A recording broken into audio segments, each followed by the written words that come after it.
रात एक रहस्य। तो दोस्तों, आपने पिछली कहानी में सुना कि बुजुर्ग आदमी ने मुझे बुरी शक्तियों के बारे में समझाने की कोशिश की, पर क्या मैं उसे समझा या नहीं, वो अब सुनते हैं।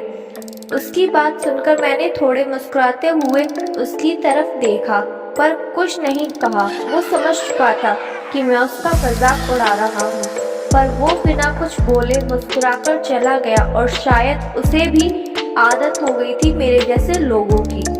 हम गाड़ी चलाने से घर की तरफ वापस आ रहे थे। बहुत रात हो चुकी थी। सड़क पर गाड़ियों की आवाजाही कुछ कम होने की वजह से मैंने गाड़ी की रफ्तार थोड़ी ज्यादा ही रखी थी। वैसे भी भाभी जी को अब होश आ चुका था और उन पर इम्प्रेशन जमाने के चक्कर में मैं रफ्तार पर ध्यान ही नहीं दे पाया। पर उनके चेहरे पर अजीब सी थकान थी, जैसे वो कई दिनों से बीमार हो। गाड़ी की खिड़की से बाहर नजर डालते हुए वे बोली, हम कहाँ जा रहे हैं? भाभी जी की बात सुनकर मैं थोड़ा हैरान रह गया। मेरे दोस्त ने उनके सिर पर हाथ रखते हुए कहा, कुछ नहीं, हम मंदिर गए थे तुम्हारी लंबी उम्र की दुआ करने के लिए। अब कैसा लग रहा है तुम्हें? भाभी बोली, शरीर बहुत दर्द कर रहा है और बहुत थकान महसूस हो रही है, मैं सो जाती हूँ। इतना कहकर वह मेरे दोस्त के कंधे पर सर रखकर सो गई। पर मैं हैरान हो गया, क्योंकि कुछ देर पहले जाते वक्त जिस तरह के उनके बाल बिखरे हुए और लाल लाल आंखें थी और डरावनी आवाज, लेकिन अब सब साधारण था। मैंने दबी हुई आवाज में पूछा, ये सब कब शुरू हुआ? कब, कहाँ और कैसे? इत्मीनान से बताऊंगा, ये मेरे दोस्त ने कहा। बस अभी जल्दी से चलो। मेरी तरफ देखते हुए मेरे दोस्त ने कहा, कुछ बातों पर यकीन करना पड़ता है, और वैसे भी हमारे यकीन करने ना करने से कोई फर्क नहीं पड़ता, क्योंकि वह जिसे जहाँ जब चाहे अपना शिकार बना सकते हैं। सिर्फ वक्त का खेल है। ये सब तुम्हारे दिमाग की उपज है। मुझे कई बार देर रात तक काम करना पड़ता है। हाईवे पर अकेला आता जाता हूँ, पर मैंने तो कभी किसी भूत को नहीं देखा। शायद उन भूतों की मुझसे फटती होगी। इतना कहकर मैं घमंड से हंसने लगा।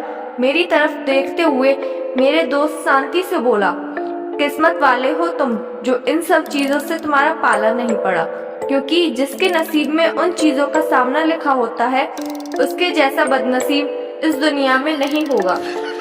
मैंने पूछा, मतलब तुम्हारे साथ ये सब पहले भी हो चुका है? उसने कोई जवाब नहीं दिया। मेरी तरफ देखते हुए एक चिट्ठी निकाली, मेरे हाथ में देते हुए कहा, पढ़कर फाड़ देना, पर वहां जाने की कोशिश कभी मत करना। बातें करते करते उनका घर कब आ गया पता ही नहीं चला। रात के करीब 9 बजने वाले थे। दोनों मेरी गाड़ी से उतरे। मेरे दोस्त ने अपनी पत्नी को सहारा दिया। दोनों अपने घर की ओर चले गए।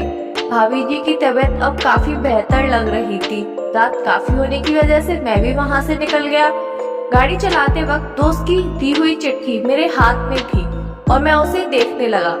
उस पर एक जगह का पता लिखा था, शहर के दूर एक वीरान बंगला जो पिछले कई सालों से बंद पड़ा था। मैं कई बार उस बंगले के सामने से जाने वाले रास्ते से गुजरा था, पर कभी अंदर जाने की जरूरत नहीं पड़ी।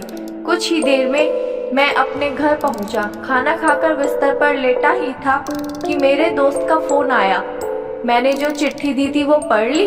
मैंने कहा, हाँ, वो जगह मैं जानता हूँ। मेरे दोस्त ने कहा, मुझे पता है, हमारे शहर का हर आदमी उस जगह को जानता है, लेकिन कुछ लोग ही हैं जो उस जगह को पहचानते हैं।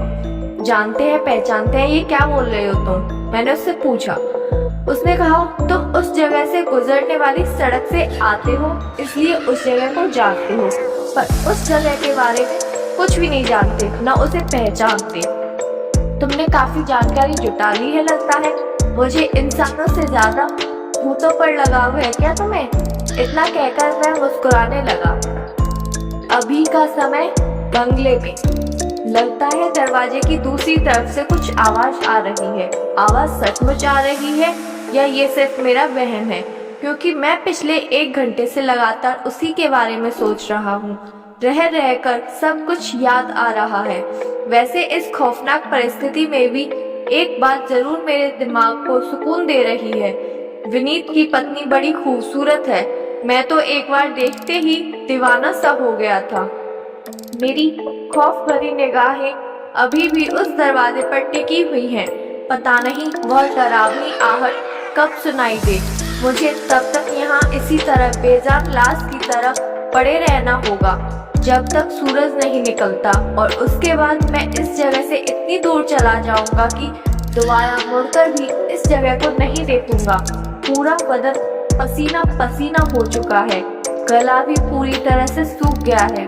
पानी की बोतल कहाँ रखी है नजर नहीं आ रही, पर अगर मैं पानी पीने के लिए उठा तो उसी वक्त पिशाच आ गया और मेरे जिस्म के उसने हजारों चीथड़े चीथड़े कर दिए तो मेरा क्या होगा।